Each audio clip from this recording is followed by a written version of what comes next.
Have you ever dreamed of living off the grid, growing your own food, and building your own home with your own hands? The idea of total independence is a powerful one, but let's stop for a moment and really think about what self-sufficiency means today. You might grow your own vegetables, but the seeds came from a store. You could be learning to fix your broken appliance, but the tools you're using were made in a factory. So, is true self-sufficiency even possible? Or is it more about navigating the balance between independence and the realities of modern life? Let's explore how we can approach self-sufficiency in a practical way, making it work for us without the pressure of achieving total independence. The allure of being entirely self-sufficient is undeniable. Who doesn't want to have complete control over their environment and resources?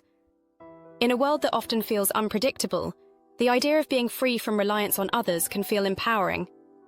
For some, it's about rejecting consumerism, globalization, and corporate control. And for others, it's simply about reclaiming some of the independence people once had when they lived closer to the land. Social media is full of pictures of beautiful homesteads and ambitious DIY projects, setting a standard of total self-reliance that seems to be the ultimate goal. But the truth is, in today's interconnected world, true independence is nearly impossible. And even if it were, it's not always practical. Chasing after an ideal of complete self-sufficiency can lead to frustration and burnout. The more you strive for perfection, the more overwhelmed you might become. Rejecting the conveniences of modern life, like factory-made tools and pre-cut materials, might seem like a virtuous path, but it often leads to inefficiency. Consider the time and effort it takes to make everything yourself, from food to clothing. It's a monumental task that's not only difficult to sustain over time, but can also leave you feeling defeated if you're not prepared for the effort. The key to practical self-sufficiency is realizing that it's not about doing everything yourself. It's about choosing when and where to reduce reliance and when to embrace the benefits of modern systems. In the end, it's about making your life work, without getting caught in the trap of trying to be perfect. Self-sufficiency exists on a spectrum, and the goal is to find the right balance that suits your needs and lifestyle. On one end, there's minimal self-sufficiency, where you rely heavily on external systems for things like food, energy, and repairs. On the other end, there's near total self-sufficiency, where you handle almost everything yourself, growing your own food, making your own clothes, and even generating your own energy.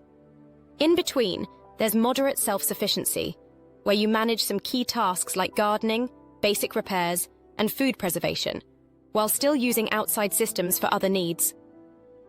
The challenge is figuring out where you fall on that spectrum and making informed decisions based on your lifestyle, goals, and available resources. When it comes to practical self-sufficiency, there are certain areas where the benefits are clear. Take food, for example. Growing your own vegetables is one of the most effective ways to reduce reliance on grocery stores and the industrial food system. Starting small with a simple herb garden and gradually scaling up to larger crops like fruit trees or even livestock can save you money and increase your resilience during food shortages or price hikes.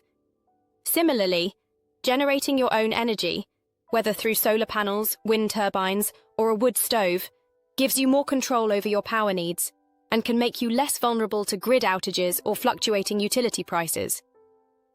Learning how to repair things, from furniture to plumbing, is another aspect of practical self-sufficiency.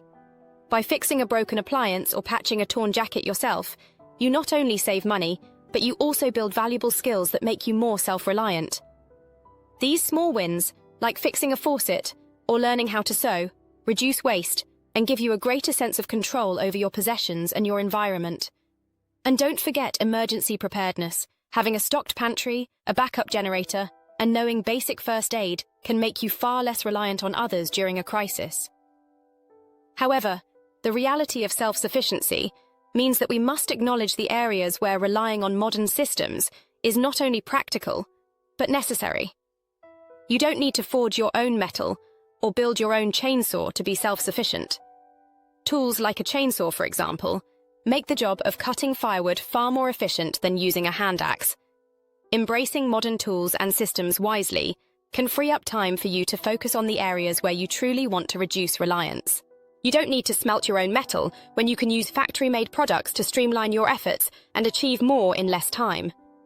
Collaboration is another important element in building self-sufficiency. You don't have to do everything alone. Sharing resources, collaborating with neighbors, or even learning from friends can strengthen your efforts and help you achieve more. Relying on professional services for tasks like electrical work or plumbing repairs doesn't diminish your self-sufficiency. It enhances it by ensuring that you're able to focus your time and energy on the areas where you're capable and willing to contribute. To start your own journey toward a balanced self-sufficiency, begin by evaluating your goals. What's most important to you? Saving money, gaining independence, reducing waste, or increasing your self-reliance. Identify where you can make the most meaningful impact, whether it's growing your own food, reducing energy consumption, or learning how to fix things around the house. Start small with manageable projects, like learning to cook from scratch or fixing a broken item. Build your skills gradually and invest in tools that will serve multiple purposes over time, like a good set of screwdrivers or a basic gardening kit. Remember, it's okay to ask for help. Whether it's through books, online resources, or local workshops, learning from others is key to building your knowledge and skills. You don't have to do everything yourself to be self-sufficient. It's about knowing when to rely on external resources and when to take matters into your own hands. Focus on progress, not perfection, and celebrate the small victories along the way. A balanced approach to self-sufficiency brings many benefits.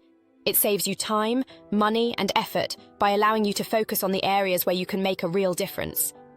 It also builds resilience, helping you adapt to disruptions in supply chains, energy systems, or other external factors. By making incremental progress, you can create a sustainable lifestyle that's grounded in practicality, independence, and self-reliance, without becoming overwhelmed by the need for total control.